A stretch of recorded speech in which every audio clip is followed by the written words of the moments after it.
Okay, great. Thanks very much. Now, I know Pete and Vladimir have to leave early, so I might go, Pete, with you because Pete Betts, because you had mentioned that early on. So if you're ready, we'll head to you and then come to Vladimir. Fabulous. Okay, now we're going to see, even after a year's worth of Zooming, how incompetent I am at it. So share screen. There we go. Yes. And that's the screen I want to share. And I'll go like that. And that's to the front. Can you guys see a screen now? That's yes. It's like a PowerPoint. How's that? Perfect. Excellent. Okay, so a couple of things I want to say before I start was I'd like to thank Karen for inviting me to give this presentation. Yesterday, instead of doing any of my normal job, I spent 6 hours going through old CDs, looking for old presentations, and I've managed to find dozens of photos of my children that I thought I had lost forever, and all sorts of stuff, including an original copy of my thesis on file. So thanks, Karen, for inviting me. Excellent. And so that's great. And I also would like to wish Rick a happy 60th birthday for the other day. And I'd like to acknowledge two people in the room, Rick, who took me on as a PhD student when I probably otherwise no one else may have done that. And then when Rick decided to leave for a better life, Gordon for putting up my nonsense for every day ever since then. So I'm going to talk about my PhD, and unlike Jim, who only went back 15 years, I'm going back 28 years. And so as a result of that, my images are all black and white because I couldn't find my old PowerPoint slides, and I'm not sure they would be even openable these days. So, and so what I'm going to talk about is one small element of my project, which was really how a normal fault behaved, and then in the culvert superbasin phase of the history of the Mount Isa inlier, and then how it was reactivated. And there's a bit of a story to that. So, and the patterns that you see during basin diversion. So the fault I'm talking about is where I'm just going to get the pointer opening. How am I going to do that? Pointer options, laser pointer. So it's this Fire Creek fault through here. It's actually about I guess all up about 60 kilometres in length and truncates against the Termite Range fault. The map I'm about to present is really a detailed 9-month mapping experience back in the early 1990s. And I'm really, the fault really records 2 periods of activity. It records an activity during the Biggie Formation, which we'll talk about in a minute, and then and that was reactivated sometime during the Eisen orogeny, and it was inverted. And the present day architecture of the fault is that the packages on either side of those rocks are quite similar. So you get this compare and contrast are hanging along the footwall, which means the inversion is roughly neutral. And the other aspect of it is that the geophysics tells, like Jim said, tells you something different about the fault compared to its surface expression. We'll have a bit of a look at that. So there's the map. The culvert superbasin phase that we're really interested in is this sort of package of the Biggie Formation, and it's in this area. It's really a really dirty and poorly sorted sandstone. And then a relatively thick package up to a couple hundred meters of polymictic, quite well sorted, but they're variable class sizes in a conglomerate, and then that's sort of overlain by the Surprise Creek Formation. And scarily enough, I went into the field about 300 kilometres south in the Jara area recently, and the same sequences of rocks were preserved, and I could remember them. So I don't know what's that all about, but anyway. So the Surprise Creek Formation and then the Torpedo Creek. And so we're really talking about a fault that extends from, so this is down near the unconformity with the underlying packages of the Leichhardt Superbasin, and it extends all the way up to here. That's the map area. It's about 20K that was mapped in detail. And we really did look at the relationships between fault and the basin phases on either side. Interestingly, the southern part of this segment that I mapped, it's preserved as a reverse fault. And as you get further to north, you go through this sort of neutral section where the same packages of rock are preserved on each side. And then further north again, it actually preserves the original normal fault sense of movement. I think that's all I wanted to say about that one. Okay, so I'm going to focus on the normal fault history first and present some evidence for that, and then we'll look at the inversion history. So unlike the beautiful colour pictures of lovely mylodites, the Fire Creek Fault is variably exposed. Generally, you can trace it continuously, but sometimes you get those great quartz ridges that you see. This one called Fault D is actually not the Fire Creek. It's a synthetic fault that lies in the immediate hanging wall, and in the background you can see the actual trace of the Fire Creek Fault. Most of the time it was a white silicified zone, or I used to call them quartz blows, but and often you get at the edges of it some reactivation of that and the brecciation, often jigsaw fit. I was no breccia or fluid expert at that time and tended to lump them all together as breccia. But it is a beautiful part of the world, and I do miss it greatly. So here's some cross sections through that. I'm going to actually go back and show where those cross sections are. Better get those numbers right, C and D. So we're talking about a section that goes through here, which is the southernmost section, and then the next most northern section there. And what you can see from those sections are two main things. When you look at the polymetric conglomerate that sits in the hanging wall and foot wall, you can see some significant changes and variability in the thickness of that, which is a strong indicator that it was actually, the fault was actually controlling deposition of those rocks at that time. And the other thing so that was one, and there was a wedge-shaped stratal geometry there. So you could see that wedge-shaped geometry, not only in the Fire Creek Fault, but other similar faults further to the south, which I'm not talking about today. And the other factor that you often saw was that in the footwall, we often had an erosional paraconformity where there was a significant amount of stratigraphy missing. So that was interpreted to reflect uplift of the footwall and erosion, and the stratigraphy was preserved in the footwall. So they were the two main pieces of evidence that we used on top of the preserved normal offset in the north to interpret that. And the stratigraphy on the other side, higher up, we couldn't really tell whether the fault was active at those times or not, because the hanging wall would preserve the Gunpowder Creek Formation, the Lady Loretta Paradise Creek Formation, and we never saw that in the footwall. So we're really only getting a glimpse of the activity of this fault during that Calvert Super Basin phase. And intimately associated with that package is a bimodal package of volcanic rocks, which is called the Fire Creek Volcanics. And I'm going to really push my memory now. I think they're dated at 1715 or something like that. I know the Werbera granite, which is supposed to be coeval with, is dated at 1710. And when I did this work, there was no Calvert Super Basin. It was all plumped into the Eisen Super Basin, so I did have to change my slides.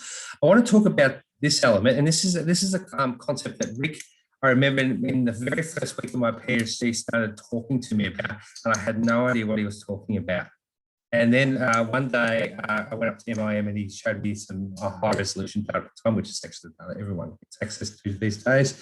And I could recall that conversation. I was like, oh, I get it. And so what Rick was talking about was that even though the surface geology looks relatively consistent on either side, when you looked at the geophysics or the aeromag in this part of the world, you could see a very clear pattern in that. And the reason why you can use the geophysics is because it's essentially non-magnetic. You can see lots of the high frequency responses through here, which is really, which is the Fire Creek volcanic response. And these sort of stippled zones in here is really the metamorphic aureoles associated with the with a series of sort of syn-Calvert intrusions. But these big high amplitude responses that you see almost everywhere else is the Eastern Creek Volcanics. And they are 2 orders or 3 orders of magnitude more magnetic than any of the other rocks in this area. So when you're looking at the magnetic expression, you're really looking at the distribution of the Eastern Creek Volcanics in the subsurface. And one of the features that you see is these big long wavelengths like this, which is the deepest part of the Eastern Creek Volcanics, and then they get shallower and shallower, and then you hit a normal fault, and they drop off sharply, and then the same pattern happens again. You get this sort of long wavelength. You cross a fault, and you get a short wavelength, and that's really reflecting the geometry of those tilt blocks. You can also see it in the Fire Creek Fault too. You get this long wavelengths, and then you get a really short drop off. I didn't put the arrow there. And so when you forward model these results, you see that the Eastern Creek Volcanics, which are shown in the black here, actually across these faults preserve the normal offset of the original movement, which tells you that one of the conclusions that you can come from that is that fault was probably also active earlier than that during the Biggie Formation. So it probably had a long history of being active. So that was one of the thinking, as well as the stratigraphic relationships to show that this originally had a normal fault. Some life advice for people out there: don't name faults after your wife, because they often become your ex-wife, and they're there for perpetuity.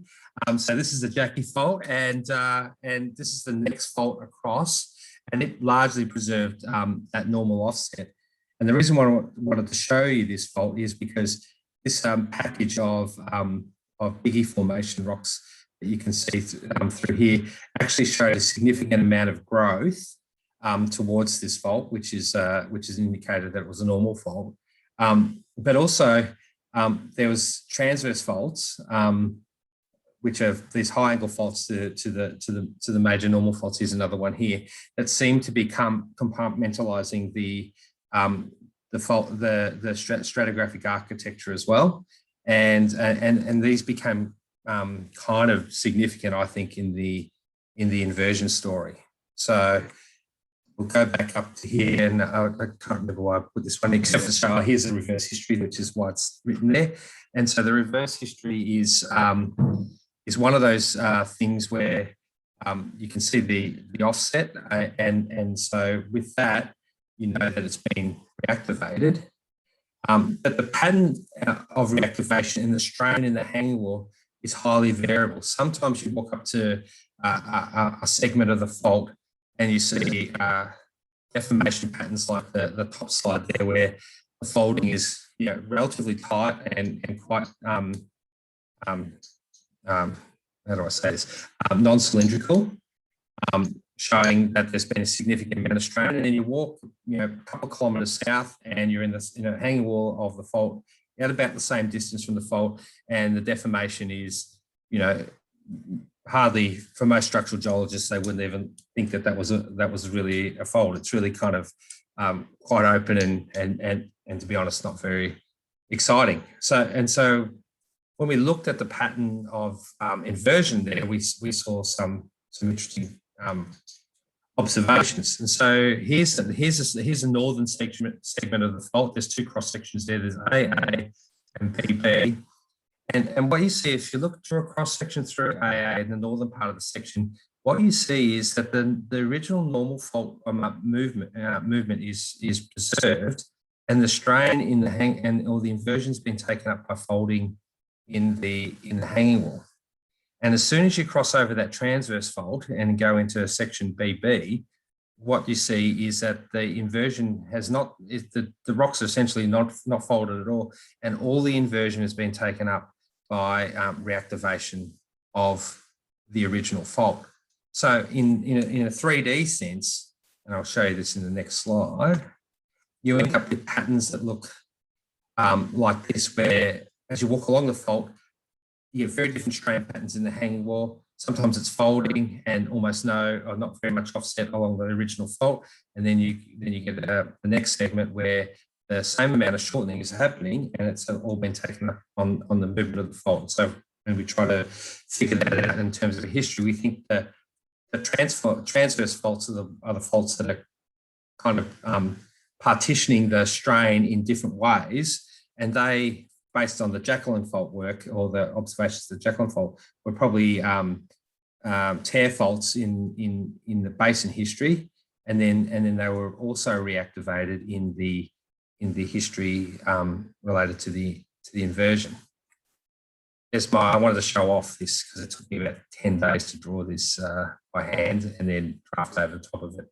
But basically what I'm showing with this slide is how the strain is quite highly variable along this one fault. You can see some folding there, almost no folding, some mild folding, no folding, but high strain in the synthetic faults, or the synthetic faults, and then relatively low strain again, and more regional folding. And all this is kind of partitioned by these major transverse faults that exist off that basically compartmentalize the hanging wall zones of these faults. I was just going to say 2 minutes, Pete. That's great. It's perfect because I'm done. And I found this photo yesterday. It's spectacular. I must have taken it with like a 2 megapixel camera, digital camera, many years ago. Anyway, so look, I've talked about it. The Fire Creek fault is an excellent example of an inverted normal fault where you can figure out how that normal fault has the architectural fault has influenced the way it's been inverted. We really can identify the Calvert superbasin phase and the Eisen orogenic phase of reactivation. As I said, the modes of inversion are partitioned along those faults into discrete segments, and they're separated by these sort of transverse faults. And I've said the last point, so I will leave it there. Thanks. Excellent. Thanks, Pete. That's it's so good to go back and look at just that detailed geological mapping. I haven't done anything like that for myself in ages. Yeah, neither have I. Now, I don't see anything in my Q&A at the moment. Does anybody have a quick question? Otherwise, we might go on to another presentation. You can put anything in later. I've got one. Oh, yep. Who am I talking to? Rick. Oh, Rick, sorry. Yeah. The one thing that's interesting, I mean, I've got some ideas about it, but I'd be interested to hear yours. And I know Gordon's written a paper on this called A Tale of Two Synclines, but it's amazing to me how often you get a hanging wall syncline in these normal faults. That you get it in Lake Mundara area. If you look at the Jabiru fault near the Tina deposit, it's sitting in what looks like almost like a depositional syncline. There seems to be a very large amount of these hanging wall synclines, whereas you don't see that in sort of normal fault, or I haven't anyway, though I can't claim to be a super expert in this area. But I'd just be interested to know, I saw that you'd had that in a couple of your sections, your thoughts on why you're getting those hanging wall synclines in the So Gordon's figuring it out with his fingers at the moment. Actually, he's probably thinking about, when did I write that paper? No, 300 years ago. Yeah. Roughly. So look, Marco Day and I and Gordon used to discuss this a bit, and because we pretty much, often you see the rollover anticline type geometry that you see in the hanging walls, and here we often get next to faults that I think we can identify as normal faults get the syncline. So the rollover anticline basically is a structure that you would typically get during when there's a listric style normal fault, and so what the absence of that is telling us that these structures are not listric. That's the first conclusion that I would argue based on that. And the second thing that's kind of relevant is that often I wonder whether when this fault is an active normal fault, and given that there's, interleaved with that is just competent volcanic rocks, do you know what I mean? So when you normal faulting, you may start to just produce this ever so slight drag syncline as a result of that kinematics.